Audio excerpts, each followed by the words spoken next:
2 years, many morning radio listeners in Central Illinois have been tuning in to the sometimes controversial Bob and Tom Show. What started as a local Michigan radio team has swept across the country with the help of syndication. News 25's Scott Eunice paid a visit to the Indianapolis studio to see what makes the Bob and Tom Show tick. Don't hit me, Larry! On the day, photographer Josh Simon and I were allowed within the inner circle of the Bob and Tom Show. It was already in full throttle. Fish and worms, fish and worms. During their years together, the show has grown from local success in Petoskey, Michigan, to coast morning sensation.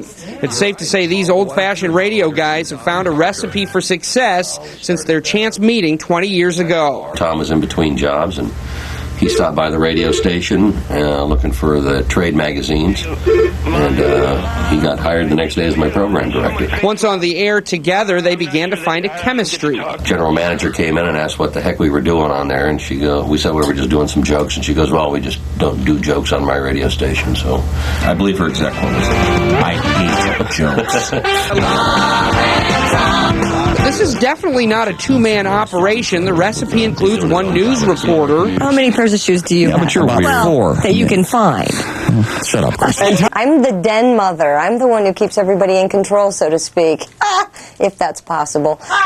Hey! See, it works so well. And sports reporter Chick McGee, whose role is basically to play any role. This says, instead of a red shirt idea for Chick at Halloween, maybe he could wear a brown shirt and go as a pot roast.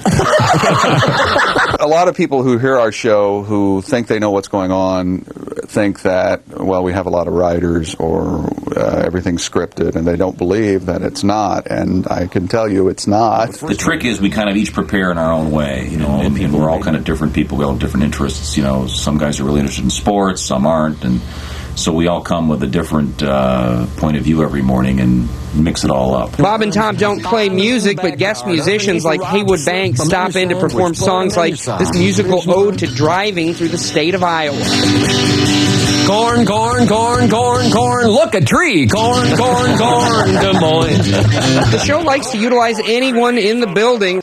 It's safe to say they'll call on anyone available to help out with the show. Thank God. Supposed to be on the Tom and Bill show? No, it's the Bob and Tom show. Oh, well, they kept asking me about Lou Diamond Phillips' movie. Like Kristie, Tom and I more or less hosts of a huge variety show, and people come in and show their talents, and we get to enjoy them also.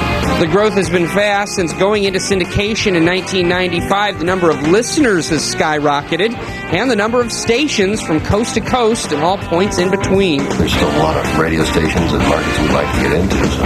You know, they said it would never fly in Peoria, and now we're number one. So, you know, if it works in Peoria, maybe it'll work everywhere. Tomorrow's another day. No, there's more!